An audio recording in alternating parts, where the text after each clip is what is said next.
여섯째 달에 천사 가브리엘이 하나님의 보내심을 받아 갈릴리 나사렛이란 동네에 가서 다윗의 자손 요셉이라 하는 사람과 약혼한 처녀에게 이르니 그 처녀의 이름은 마리아라. 그에게 들어가 이르되 은혜를 받은 자여 평안할지어다.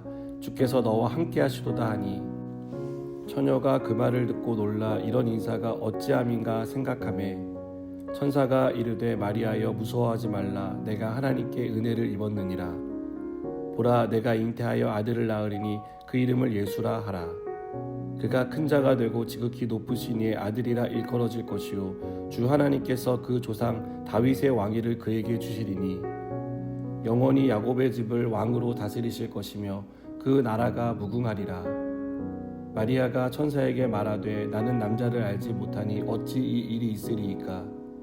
천사가 대답하여 이르되 성령이 내게 임하시고 지극히 높으신 이의 능력이 너를 덮으시리니 이러므로 나실 바 거룩한 이는 하나님의 아들이라 일컬어지리라. 보라 내 친족 엘리사벳도 늙어서 아들을 배었느니라. 본래 임신하지 못한다고 알려진 이가 이미 6달이 되었나니 대저 하나님의 모든 말씀은 능하지 못하심이 없느니라. 마리아가 이르되 주의 요종이오니 말씀대로 내게 이루어지이다 하매 천사가 떠나가니라. 아멘. 우리는 받아들이기 힘든 일을 받아들여야 할 때 몹시 괴로워합니다. 그것은 우리가 원하거나 예상하지 못한 갑작스럽고 놀라운 일이기 때문입니다. 지금보다 훨씬 더 보수적이고 엄격한 시대에 미혼 여성이 임신을 한다는 것은 받아들이기 힘든 일이었습니다. 그런데 그 일이 마리아에게 일어났습니다. 어느 날 마리아를 찾아온 천사는 도저히 받아들이기 힘든 소식을 전합니다. 31절을 보니까 보라 내가 잉태하여 아들을 낳으리니 그 이름을 예수라 하라. 처녀가 잉태하여 아들을 낳는다는 것은 얼마나 놀라운 소식입니까? 결혼도 하지 않은 사람에게 이 소식은 기쁜 소식이 아니라 청천벽력 같은 소식이었습니다. 생각하기도 싫은 일이고 사회적인 시선을 감당하기 힘들 정도로 무서운 소식이 분명합니다. 이 소식을 듣는 마리아의 상황까지 고려하면 마리아에게 무척 힘든 일이었을 것입니다. 당시 마리아는 요셉이라는 남자와 약혼한 사이였습니다. 제일 먼저 약혼자에게 자신에게 일어난 일을 어떻게 설명해야 할지 걱정이 많았을 것입니다. 또 마리아가 남자를 알지 못하는 처녀였다는 점을 감안하면 이 일로 돌에 맞아 죽을 수 있는 위험을 걱정해야 했을 것입니다. 이 일을 알리는 천사는 마리아에게 놀라운 소식을 전하며 은혜를 받은 자라고 부릅니다. 약혼한 남자가 있고 처녀가 임신하는데 어떻게 이게 은혜를 받은 것입니까? 이것은 마리아에게 재앙에 가까운 일입니다. 일어날 수 없는, 아니 일어나서도 안 되는 일입니다. 천사는 마리아에게 태어날 아기에 대해 예언하는데요. 32절은 이 아이는 지극히 높으신 이의 아들입니다. 또 다윗의 왕위를 이어받을 자이고 영원히 야곱의 집을 다스릴 자입니다. 천사의 예언이 가리키는 내용은 무엇입니까? 마리아에게서 태어날 예수가 곧 메시아라는 뜻입니다.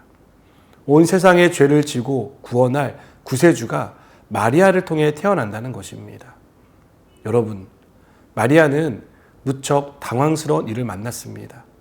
그러나 하나님이 자신을 통해 구주를 세상에 보내신다는 말씀에 처녀인 자신에게 어떻게 이런 일이 일어날 수 있는지를 묻습니다. 그때 천사는 하나님의 모든 말씀은 능하지 못하심이 없다고 대답합니다. 우리는 처녀가 남자의 도움 없이 임신하는 것은 불가능한 일이라고 생각합니다.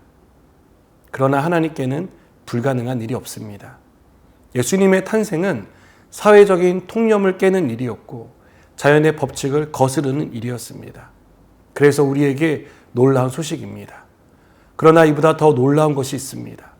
이 무섭고 두려운 일에 마리아가 순종했다는 것입니다. 마리아는 주의 여종이오니 말씀대로 내게 이루어지이다라고 말합니다. 이 고백은 절대 쉬운 고백이 아닙니다. 위험을 무릅쓴 고백이며 자신의 생명을 담보로 한 고백이기 때문입니다. 그러나 마리아는 하나님이 하시는 일에 자신을 내어드렸습니다. 하나님의 아들이 이 땅에 오는 일에 자신을 온전히 드리며 순종했습니다. 여러분, 하나님은 우리에게 한없는 은혜를 베풀어 주셨습니다. 우리는 늘 하나님의 은혜를 찬송하지 않습니까?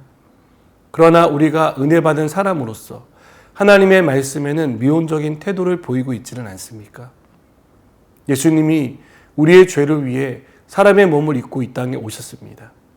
이 일에 마리아는 자신의 모든 것을 들여 순종했습니다. 마리아의 순종이 있었기에 예수님은 인간의 몸을 입고 세상에 오실 수 있었습니다. 저는 우리도 순종으로 반응하여 하나님의 통치가 이 땅 가운데 드러나기를 소망합니다. 우리를 주님께 온전히 드리고 말씀에 순종하여 우리를 통해 하나님의 역사가 일어나기를 바랍니다. 기도하시겠습니다. 하나님, 한 사람의 순종을 통하여 하나님 이 땅에 오셨고 또한 그 순종이 얼마나 큰 열매를 맺었는지를 봅니다. 우리도 주님의 말씀에 순종하게 하시고 우리를 통해 하나님의 선한 일들이 이루어지게 하여 주옵소서. 예수님의 이름으로 기도드립니다. 아멘.